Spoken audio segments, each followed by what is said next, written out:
I found it by accident. A jacket I had never seen him wear. A pocket I was not supposed to find. A phone that was not his main phone. I stood in our closet for 4 seconds. Then I unlocked it with his birthday. It opened immediately. The last message was not from a woman. I almost wish it had been. Because what I found on that screen, sitting in a charcoal gray jacket pushed to the back of our closet on a Tuesday morning in November, was something that brought 2 FBI agents to my door 6 weeks later and ended everything I thought I knew about the man I had been sleeping next to for 4 years. Welcome back to BetrayalLedger Stories, where family secrets never stay buried for long. If this is your first time here, hit subscribe and join the family, because this story is one of the wildest ones we've ever told. Let's get into it. My name is Nicole Brennan. I am 35 years old. And what I found on my husband's second phone was not an affair. It was a federal crime. And the worst part, the part that kept me awake for weeks afterward, was that I had been living inside it without knowing it for over 3 years. Stay with me, because this is where it gets complicated. I need you to understand who Scott was before I tell you what he turned out to be. Not because it excuses anything, but because this story only makes sense when you understand that the man on that second phone and the man who made coffee every morning at 6:15 and remembered to schedule the car maintenance before the reminder light came on were the same person. Occupying the same body. Living the same life. And I had no idea. Scott Brennan was 38 years old. A financial consultant at a wealth management firm in downtown Denver. The kind of man who asked what you did for work before he told you what he did. The kind of man who listened to your answer and asked a follow-up question about the actual work rather than how much it paid.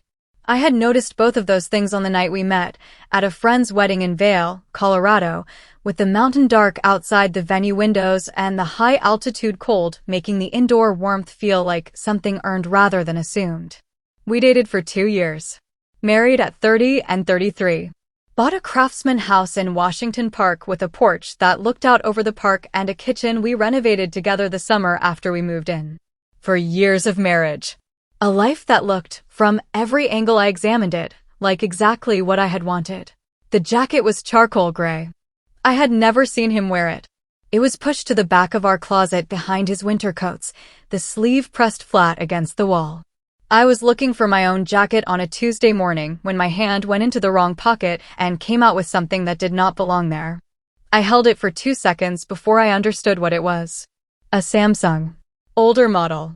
Cracked corner on the case. Screen dark. I unlocked it with his birthday because that was the code he used for everything. It opened on the first attempt. And here is the part one need you to hear carefully. The most recent message thread was not labeled with a name. It was labeled with a series of numbers. I stared at them for a moment before I recognized what they were. Geographic coordinates. Latitude and longitude. I opened the thread. No names. No personal language. Just short compressed exchanges about transfers, amounts, timing, and a series of abbreviations I had never seen.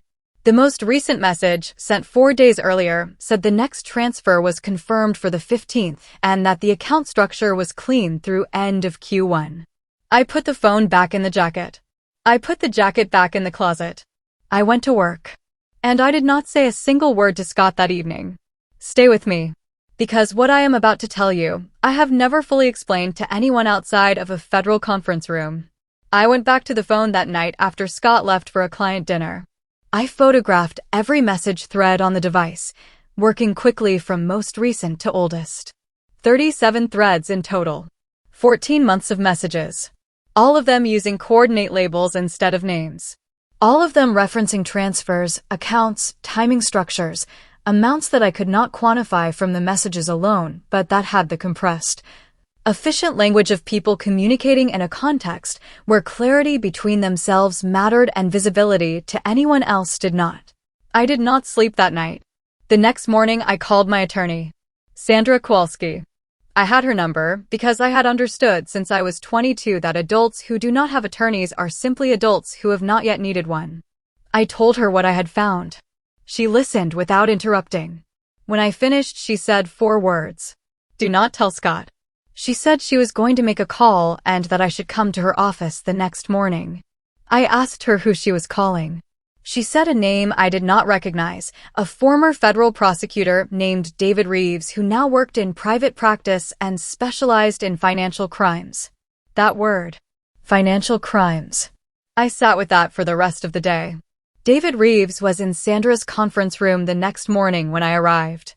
He was 60, compact, with the specific unhurried attention of someone who had spent 30 years in rooms where the information mattered more than the atmosphere. I put my phone on the table and showed him the photographs.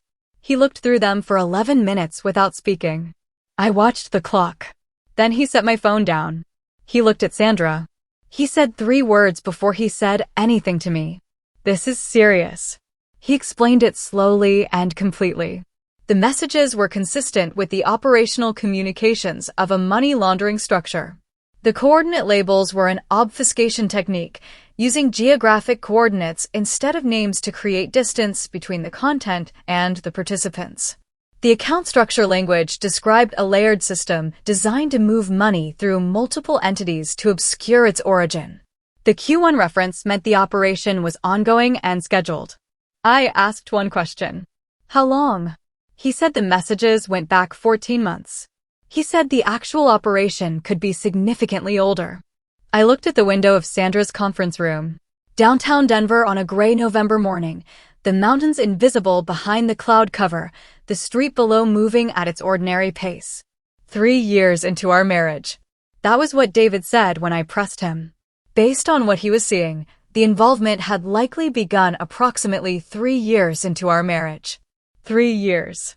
I had been sitting across from this man at the kitchen table we had chosen together.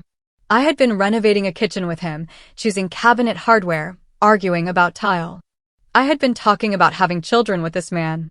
And for 3 years, he had been coming home from something that had a second phone and a charcoal gray jacket and geographic coordinates instead of names. Stay with me, because this is the part where everything changes. David Reeves made a call on Thursday. By Friday afternoon, Sandra and I were sitting in a federal building conference room across from 2 FBI agents. Special Agent Marcus Webb and Special Agent Christine Holloway. Controlled, precise, the kind of attention that processes everything and reveals nothing. They already knew about Scott. They had been aware of the financial structure he was involved in for 7 months. They had not known the full scope of his participation. Agent Holloway told me, in the careful language of someone being precise about what she was and was not disclosing, that the photographs I had taken were very useful. I want to be clear about what happened in that room. I did not make decisions out of anger. I did not make them out of fear. I sat next to Sandra and I answered every question accurately and completely, and I thought about nothing except what was true and what needed to be said and what the consequences of each word were going to be. I cooperated fully. I provided the photographs. I went home that evening and made dinner and sat across from Scott at the kitchen table and listened to him talk about his week, and I said what needed to be said to get through the meal. Then I sat on the porch that looked out over Washington Park in the November dark for a long time. 6 weeks later, on a Tuesday morning, Scott was arrested at his office in downtown Denver. Sandra had told me to expect it within the general time frame. She had not been able to tell me the specific day. I was at work when it happened, sitting at my desk, and my phone rang with her number, and I stepped into the hallway, and she told me, and I stood there breathing carefully, in and out. The way you breathe when you need to stay functional in a space where functioning is required. The investigation was larger than the messages had suggested. Scott had been a mid-level participant in a structure that moved money for people whose names I was never told and whose identities I understood, from the way the agents spoke carefully around them, to be the kind of names that required particular care. He had been recruited approximately 3 years into our marriage. He had maintained his legitimate consulting work as a parallel operation. He had kept the second phone in a jacket pushed to the back of our closet for 14 months because he was careful enough to hide it and not careful enough to hide it somewhere I would never reach. He had underestimated me. Or overestimated the closet. I have thought about that a great deal since. The divorce was filed 4 months after the arrest. Sandra documented the asset picture carefully, separating what was legitimately ours from what the federal forfeiture proceedings were addressing. I had maintained my own separate accounts throughout our marriage because I had understood since I was 22 that financial independence is not a statement of distrust. It is simply the decision to have something before you need it rather than after. What remained after the legal processes concluded was not large. But it was mine. Clean. Unambiguously mine. I sold the house in Washington Park 8 months after the divorce. The porch that had looked out over the park had become a place where I sat in the evenings and thought about things I did not want to think about anymore. And I decided that the most honest thing I could do with a space that produced that kind of thinking was to replace it with a different space entirely. I bought a brick bungalow in the Berkeley neighborhood. Smaller. Front porch looking out over a street lined with old elms. A backyard that needed work and that I began, slowly, turning into something worth sitting in. I organized the new closet the way I organized everything. With intention. Nothing pushed to the back. Everything visible from the door. The second phone was in a federal evidence locker somewhere across town. The charcoal jacket was gone. The coordinate labels and the Q1 references and the transfer confirmations were in a case file that was working its way through the federal court system with the methodical patience of a process that does not rush because it does not need to. Scott pleaded guilty to 3 counts 8 months after the arrest. I was not present at the sentencing. I had submitted a written statement to the court that Sandra had reviewed, precise and documented, that said what needed to be said in the language that mattered in that room. I did not need to be there for it to be heard.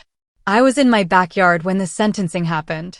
It was a Tuesday in September, the specific warm gold of a Denver September afternoon that makes you understand why people stay in a city that can be brutal in January and extraordinary in the 9 months surrounding it.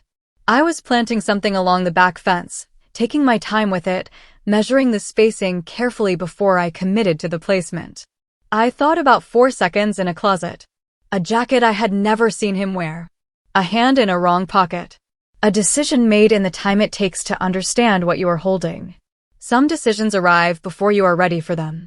You are reaching for something ordinary and your hand comes out with something that is going to change the next several years of your life, and you have approximately 4 seconds to decide what to do with it. I had stood in that closet and I had decided to look. That was everything. That was the whole of it. The rest had followed from that one decision, the way everything follows from the decision to look at what is actually there rather than put it back in the pocket and walk away. I had looked. I was still here. The garden was going to be something. I could already see the shape of what it was going to become, the way you can see the shape of something before it is finished if you know what you are building and you are willing to do the work in the right order. I had time. I had the right order. I kept going.